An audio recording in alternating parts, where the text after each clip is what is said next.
Redwall Netflix has been canceled. Somehow Netflix has lost the rights and they're going back to the rights holders, and we are no longer getting this woke pause slop. And I could not be happier because I grew up reading the Redwall books. They have never been my favorites. I do find them kind of simplistic, and not all of them are all that good. There are a handful of exceptions, but like I went back through a lot of them recently, and I do kind of feel like like they are kind of hit and miss, right? But at the end of the day, like they did a really good job at like something that I think no other media property has managed to accomplish, and like actually kind of emphasize good values, emphasize race realism. Certain animals can be expected to act in certain ways. It's been great at like kind of demonstrating the necessity of like being a good person and the value of it, and just like kind of like just being all around like very wholesome, like while still retaining like this sense of adventure and whimsy that is just really kind of addicting. Because I did read like quite a lot of the books growing up. I never did get all of them because I think around the time of Hyrule Lane came out, which by the way, like towards the end, they, as I recall, like they started like getting really good in quality. But like I remember like the last several I didn't read, and then like there was this big deal. There was like 23 of them now, and I couldn't get back to reading them all. So like I've never been able to go back through all of them, but like. I do have like an attachment to the series. I've thought about it quite a lot over the years. I've gifted, my favorites to people in the family. Like they're pretty solid, okay? Like obviously I don't think they're the best ever.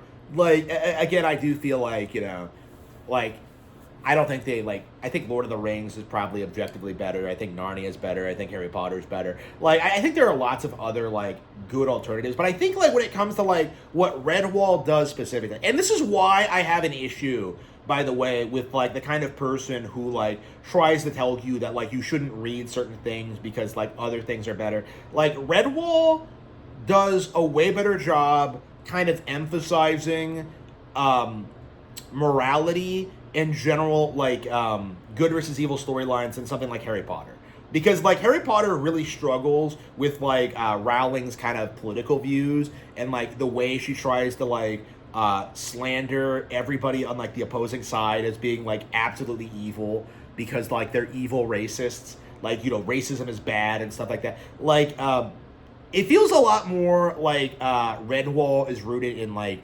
real like racism and prejudice, where like you treat people differently because they are different, and that's an observable fact that like is backed up by simply like interacting with them and like observing basic reality. Like Redwall's incredibly based in that sense, like probably more so than like any other like media property. And this is why it's been like so controversial with certain groups of people. This is why so many people have like they have this mindset that like no, like the way they treat rats in this, it's racism, it's a racist, like they all act like that though.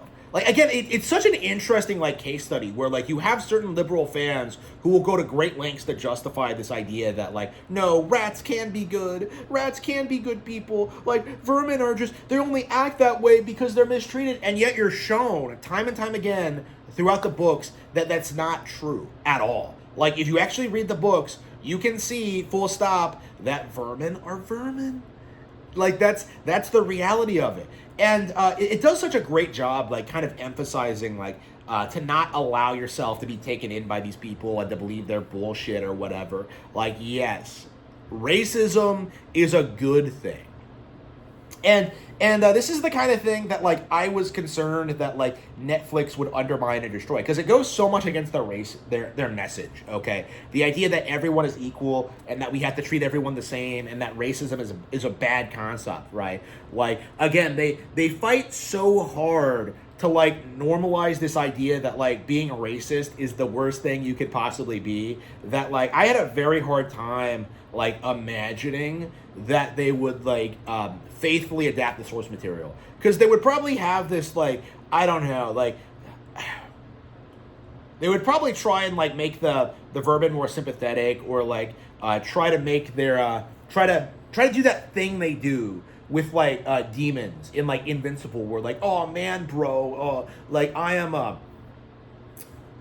uh I'm just a normal person. Oh, like you just have so much. Oh, like again, it's like kind of pandering to the whole like liberal mindset of like what minorities are like, where they're just like misunderstood. Like it's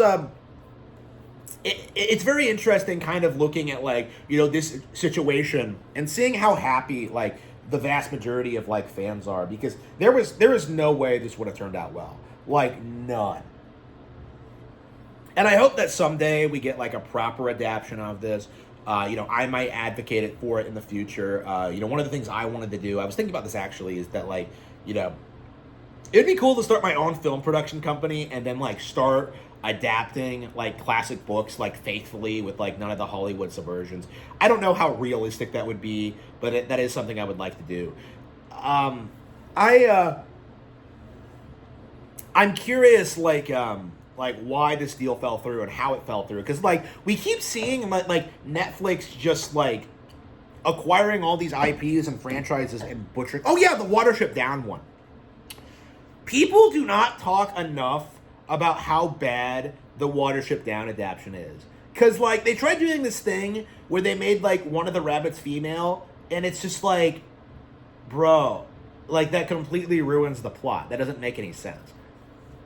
Like, you're telling me, like, the only reason the second half of the plot even happens is because they don't have any females. It's like, it's an essential part of the story. But, like, oh no, we have to have a token female character in there. Oh, and she has to be the smart one. It's like, again, they completely butchered it, Like, and again, things like that really do matter. They do, absolutely. So, like, the fact that they didn't have the opportunity to do that for Redwall, for whatever reason, is very, very interesting.